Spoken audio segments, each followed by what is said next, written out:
Yoo yaada daawwattoota yeroo wanti bana kana qabannee dhiyaannee jirra nu waliin tura. Professor Masfin Araya walitti qabaa Koomishinii Marii Biyyaalessaa ta'uun muudaman.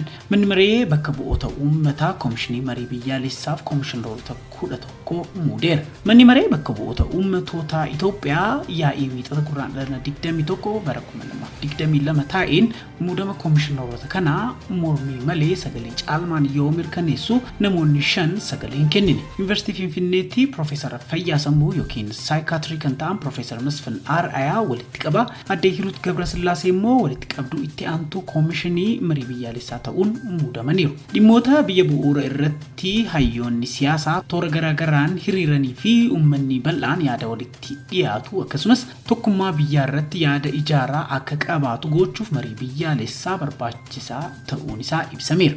Marii akkana gochuuf qaamni walabaa fi fudhatama qabu jiraachuu waan qabuuf koomishinii kana hundeessuun barbaachiseera jedhameera. Professor Masfin Araya, Adde Hiruut Gabrasillaasee, Dr. Tagany Warq Geetuu, Ambassador Dr. Ayriyot Mohammed, Dr. Ambaye Ogato, Dr. Yonas Addaye, Ambassador Mohammed Dirir, Adde Bileen Gabramadahin, Obbo Zagayya Asfaaw, Obbo Malaaku Waldamaariyaamii fi Obbo Mulugeetaa Agoo Koomishineroota 11 muudamanidha. Wixineen labsii koomishinichaa hundeessuuf qophaa'ee paarlaamaan erga mirkanaa'ee booda namoota koomishinerummaaf eeraman 632 keessaa 42 adda baafamanii uummanni yaada akka irratti kennuu godhamaa tureera.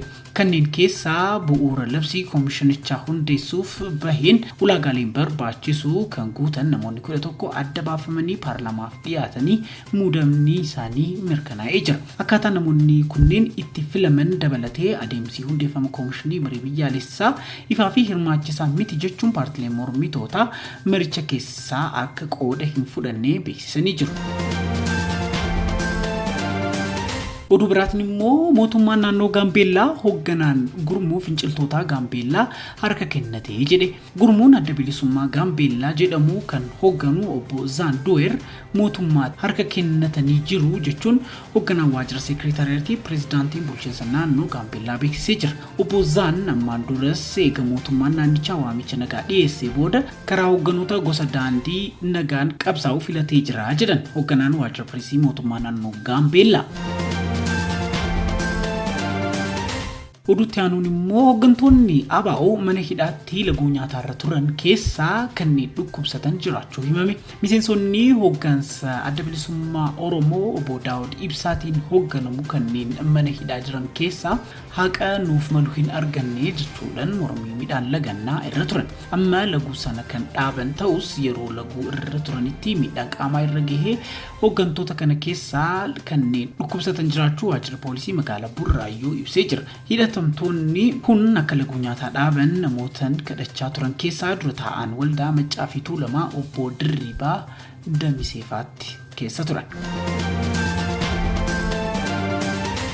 Badhaasni Odaa Award marsa shanaffaa guraandhala 29 ni gaggeeffame jedhame. Badhaasni Odaa marsa shanaffaa guraandhala 29 hoteela Sharaatan Addisitti ni kennamas jedhameera. Sagantaa kanaanis damee muuziqaa, fiilmii, kitaabaan dorgomtoonni 60 dhiyaatan keessaa kanneen mo'atan ni badhaafamu. Ogeeyyoonni aartii buleeyyii ta'anis waltajjicha irratti hojii isaanii akka dhiyeessan ibsameera. Kan bara kanaa kan adda taasisu artistoonni afaanota Affaarii fi Sidaamaan sirbanis ta'ee kilipii hojjetan dorgommii ni badhaafamu jechuun ibsa miidiyaaf kan kennite hojii gaggeessituu dhaabbatichaa Bashaatuu Tolamaaramiidha. Oduu lolaa Ruusiyaa fi Yukireeniin wal qabatee lammiileen Itoophiyaa Yukireen jiran gara Poolaandiitti akka ce'an eeyyamamu ibsame. Lammiileen Itoophiyaa Yukireen jiraatan daangaa Poolaand ce'anii seenuu akka danda'aniif ministeera dhimma alaa Poolaand waliin mari'achuun eeyyamsiisuu danda'amu Jarmanitti embaasiin Itoophiyaa beeksise. Lammiileen Itoophiyaa fi dhalattoonni Itoophiyaa Yukireen jiraatanii fi gara daangaatti imalaa jiran hanga danda'ametti ariitiin gara bulchiinsa biyyattii akka seenanii fi gara Itoophiyaatti akka imalan embaasichi yaadachiisee jira. Rakkoon lammiilee Itoophiyaa akka hin mudanne dhiyaannatti hordofaa jiraachuunis embaasichi ibsee jira. Oduu isa dhumaatiin immoo humnoonni Raashiyaa magaalaa guddoo Ukraine Kiev seenuu isaanii aangawoonni Ukraine himan.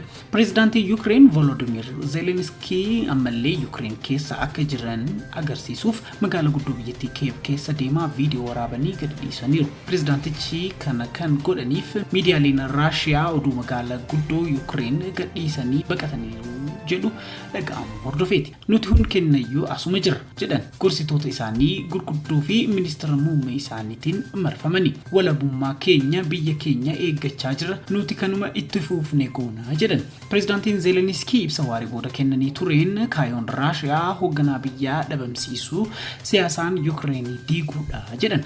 Akka odeeffannoo qabnutti diinni anaan akka xiyyeeffannoo tokkoffaatti maatii koo ammoo xiyyeeffannoo lammaffaatti qabateera jedhan.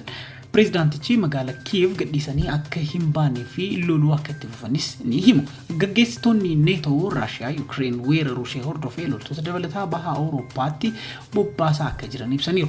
NATO'n Moskoon loltoota hunda Ukraine keessaa baasuun daandii humnaan weerara banuu filatteerraa akka deebituuf waamicha dhiyeesse. Vladimir Putin kaawunsilii nageenyaa Raashiyaa waliin haasaa yeroo taasisanitti waraana Ukrainiin mootummaarraa aangoo fudhadhaa jedhanii ergaa dabarsaniiru. Putin akkas jedhan Raashiyaan hawaasa nagaa gidduutti miidhaa qaqqabsiiftee jedhanii nu himachuuf jecha namoota daa'efatanii akka shororkeessitoota addunyaatti dalaguu jedhan.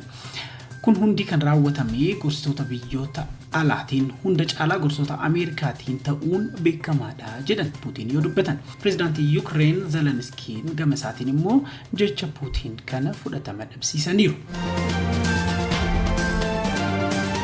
Odeeffannoowwan filannee qabannee dhiyaannee kanneen fakkaatu waan nufaana turtaniif olkaanii galatoomaas ni jenna. Odeeffannoowwan amanamoo ta'anii fi yeroo isaanii eeggatan argatuuf weebsaayitii keenya www.yeroo.org daawwadhaa. Akkasumas fuula feesbuukii keenya laayik godhaa. YouTube irratti sun argattu. Obboleessaa Rolaa ture nagaatti.